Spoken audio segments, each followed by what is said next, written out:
The air was sterile, the room bathed in a cold, artificial light.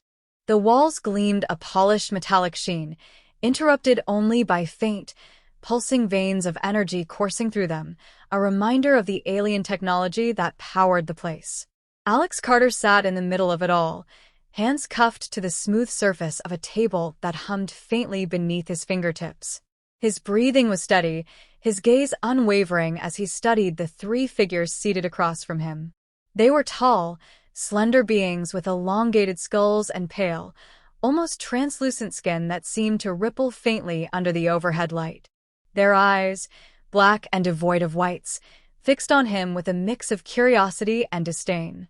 The leader, who Alex had mentally dubbed Zorak, leaned forward, its long fingers splayed out on the table. A subtle gesture, but one that spoke volumes about its intent to dominate the room.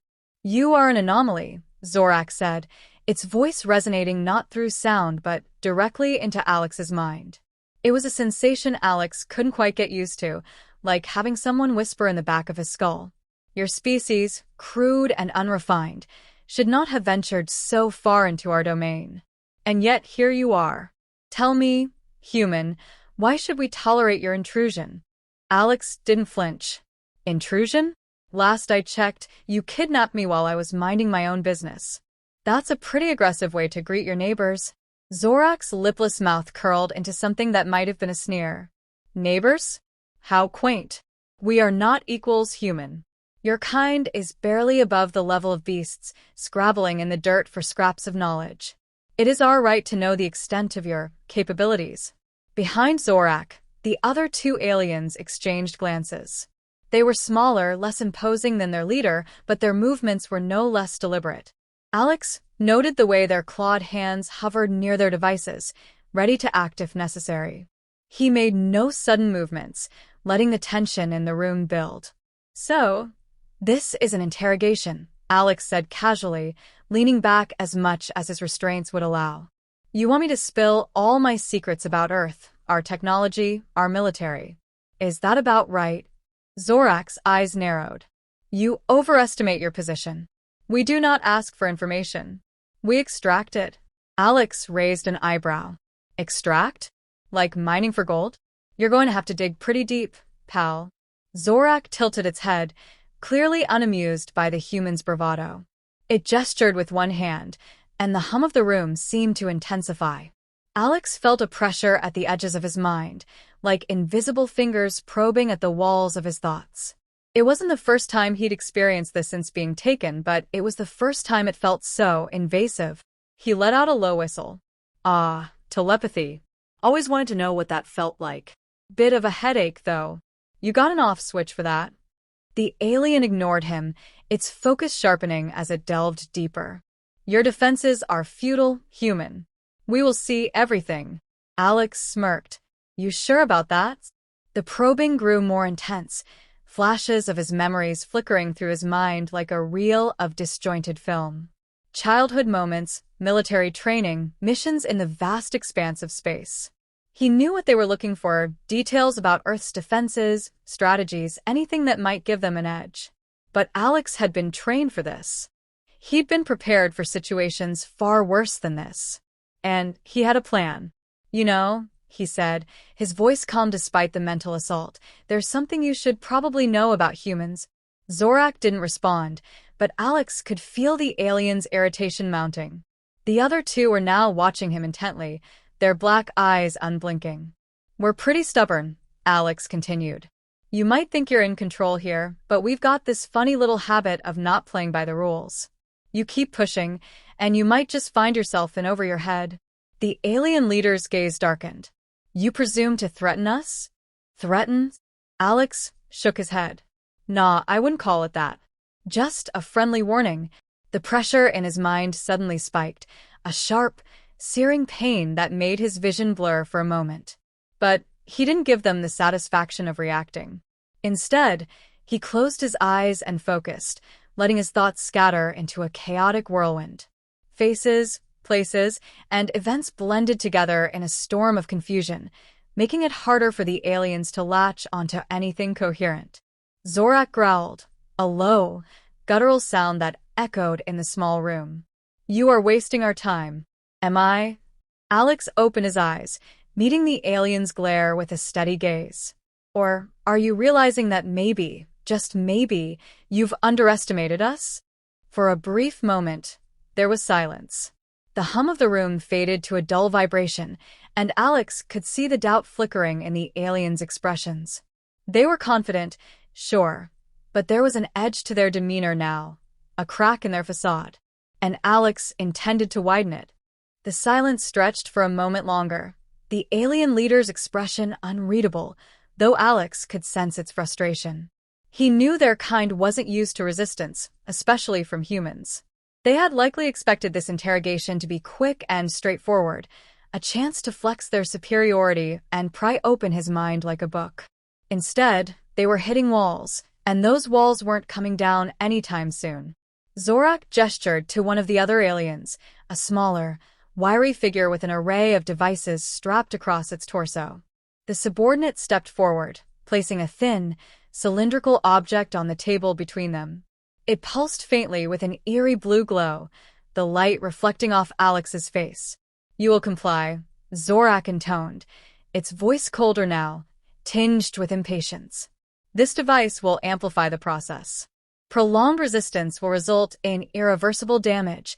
Alex glanced at the device, then back at the alien. You guys could save yourselves a lot of trouble if you just asked nicely." "Ever heard of diplomacy?"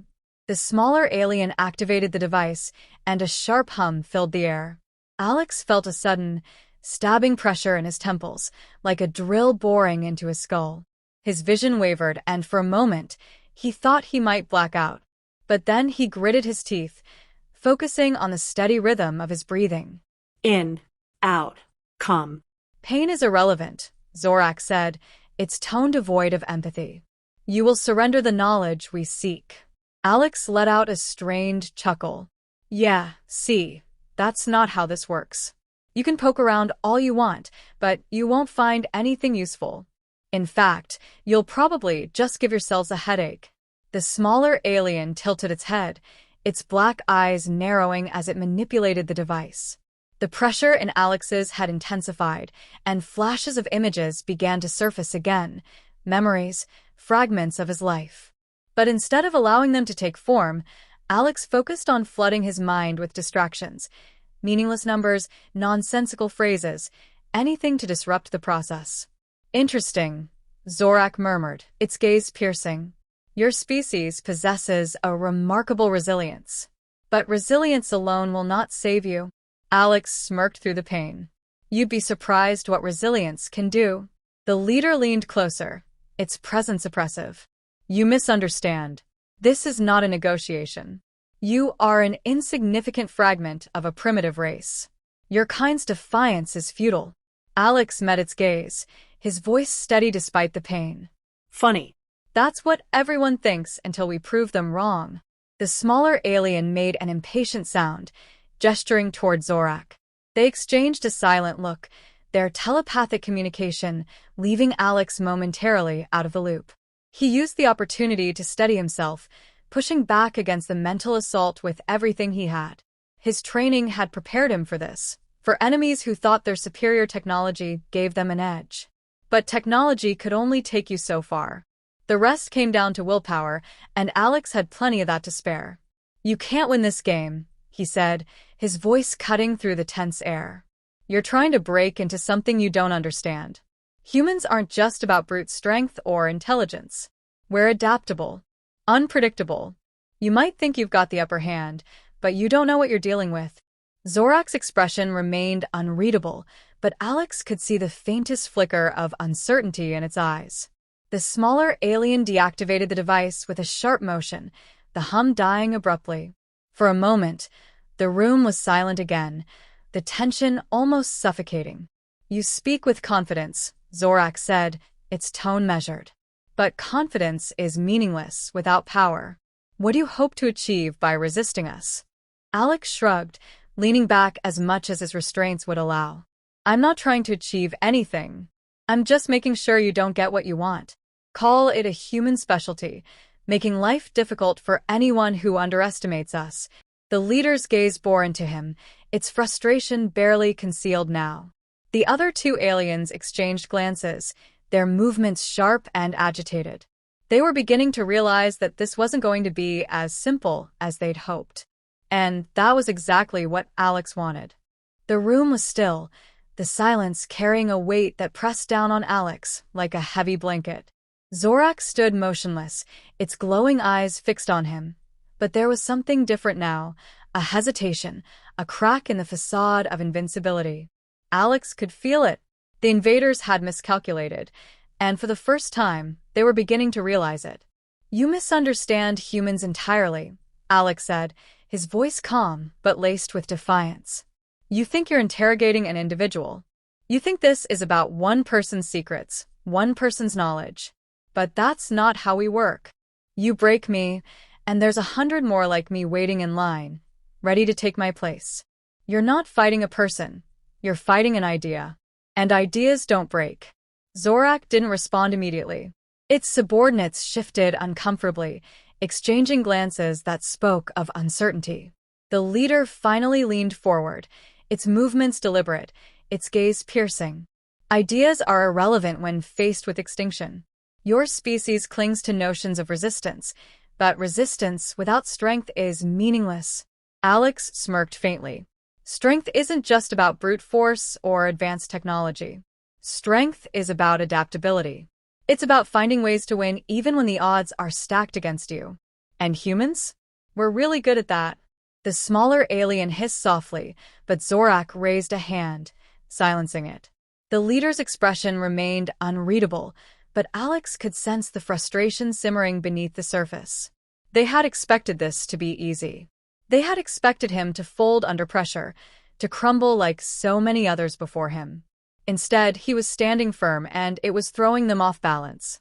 "You speak as though your kind has achieved greatness," Zorak said, its tone measured. "But your history is one of conflict and chaos. You destroy as much as you create. Your species is a contradiction." "Maybe," Alex admitted. "But that's what makes us dangerous. You can't predict us. You can't understand us. And that scares you, doesn't it?" The leader's eyes narrowed, its composure slipping for a fraction of a second. The smaller alien stepped forward again, activating another device, this one a thin, metallic rod that emitted a sharp, high-pitched whine. Alex braced himself, but the expected pain didn't come. Instead, he felt a strange pull, like a magnetic force tugging at his thoughts, trying to drag them to the surface. Zorak spoke, its voice cutting through the tension. "You will tell us what we need to know. This is not a request. It is a certainty." Alex met its gaze, his expression unyielding. "You keep saying that, but I'm still here, still resisting. Maybe you should start asking yourselves why." The pressure in his mind grew stronger, the pull more insistent. Alex clenched his fists, focusing on the mental exercises he'd been trained in, compartmentalizing his thoughts, burying anything useful beneath layers of irrelevant memories. He could feel the device probing, searching, but it was like trying to find a needle in a haystack. He wasn't going to make it easy for them. "You think your defiance proves something," Zorak said, its tone sharp. "But it is nothing more than stubbornness. Your resistance is an anomaly, not a strength." "Funny," Alex said, his voice strained but steady. "That's what everyone says right before we beat them." The leader's expression darkened, and for a moment, Alex thought it might lash out in frustration. But then Zorak stepped back, gesturing to its subordinates. The device was deactivated, the pull in Alex's mind fading abruptly. He let out a slow breath, his body tense, but his resolve unshaken. "You underestimate us," Alex continued, his voice firm. "And that's your biggest mistake. You think you're superior, that your technology makes you invincible. But you don't understand what you're up against. Humans don't give up. We don't back down. And we don't let anyone dictate our fate." The room fell silent again, the tension thick enough to cut with a knife. Zorak stared at him, its expression inscrutable, but Alex could see the doubt creeping into its eyes. They had underestimated him, underestimated humanity, and now they were paying the price. The battle wasn't over, not by a long shot, but Alex knew he had won another small victory. And sometimes that was all it took. The silence stretched on, but Alex could sense the shift in the air. The aliens weren't just frustrated now, they were wary. He had done something they hadn't expected. He'd introduced doubt into their meticulously crafted operation. And in their world, doubt was dangerous. "You have nothing to gain from this," Zorak said, its voice colder now, more calculated. "Your stubbornness ensures only your suffering. Cooperation is the logical path." Alex leaned forward, his eyes locking with Zorak's. "You're so obsessed with logic, you've blinded yourself to the one thing you should be fearing: unpredictability. You don't understand humans. You never will. And that's why you're going to lose." One of the subordinates hissed again, but Zorak silenced it with a sharp gesture. The leader was still composed outwardly, but Alex could see the cracks forming. They had pushed every button, tried every tactic, yet they were no closer to breaking him than when they'd started. "Your arrogance will cost your people dearly," Zorak said, its tone now tinged with a threat. "We are not bound by your limitations. We will achieve our goals with or without your cooperation." Alex chuckled softly, his tone almost mocking. "Yeah, I've heard that one before. Funny thing, though, people like you always think you're unstoppable until you meet someone who doesn't play by your rules. That's when everything falls apart." Zorak's eyes narrowed. The subordinate who had been silent throughout finally stepped forward, speaking in low, hurried tones. Alex couldn't make out the words, but he could tell it wasn't a report of success. The leader listened, its gaze flickering briefly to Alex, then back to the subordinate. When Zorak spoke again, its voice was colder than ever. "You misunderstand the situation entirely. This is not a negotiation. You do not have the power here." Alex smirked. "Power isn't about who's holding the bigger stick. It's about control. And right now, you're the ones scrambling. That's why you keep escalating, because you're running out of options." The leader didn't respond immediately. Instead, it motioned to the smaller alien, which approached Alex with yet another device. This one was different, a sleek, black panel with shifting lines of light across its surface. It placed the device on the table and activated it with a touch. The air around Alex seemed to ripple, a low hum vibrating through his bones. He felt a strange, tingling sensation, like his entire body was being scanned at a molecular level. But there was no pain this time, no invasive mental pressure. Instead, the device seemed to analyze, to study him in ways the others hadn't. "You believe your defiance will save you," Zorak said, watching him closely. "But every action you take reveals more about your species. Every resistance is a data point, a variable we can analyze and overcome. You are not defeating us, you are teaching us." Alex frowned slightly, his smirk fading as he considered the implications. They weren't just interrogating him, they were learning from him, adapting to his tactics. It wasn't about breaking him anymore, it was about preparing for the next human they captured. But even as he realized this, he saw the flaw in their plan. They could study humans all they wanted, but they'd never truly understand them. Not the way they thought. "You think you're learning something," Alex said, his voice steady. "But you're only seeing what you want to see. You think humans are predictable, that we operate within the same framework as you. But you're wrong. And that's going to be your downfall." Zorak tilted its head, the faintest hint of curiosity in its expression. "Explain." Alex leaned back, his gaze unwavering. "Humans don't fit into neat little boxes. We don't follow rules, even our own. You can study us for years and still not understand what makes us tick. That's why every empire that's tried to conquer us has failed. You're just the latest in a long line of mistakes." The leader's expression hardened, but Alex could see the doubt creeping in. They didn't like what he was saying, but they couldn't dismiss it either. And that doubt was all he needed. "You think you're unbeatable," Alex continued, his voice rising slightly. "But you're not. You're just another bully, thinking your strength makes you invincible. And just like every bully, you'll fall when someone stands up to you. That's what humans do. We stand up." Zorak stared at him, silent. The room felt heavier now, the tension almost suffocating. Alex didn't know how much longer he could keep this up, but he wasn't about to stop. Not now. Finally, Zorak spoke, its tone low and measured. Your defiance is admirable, human. But it will not save you. We will learn. We will adapt. And we will prevail. Alex met its gaze, his voice steady and unyielding. Maybe. But not today. The room fell silent again, the aliens exchanging glances that spoke of uncertainty and frustration. Alex knew he hadn't won. Not completely. But he had done something just as important. He had planted the seed of doubt, shaken their confidence, and proven that humanity wasn't as weak as they had assumed. Sometimes that was enough.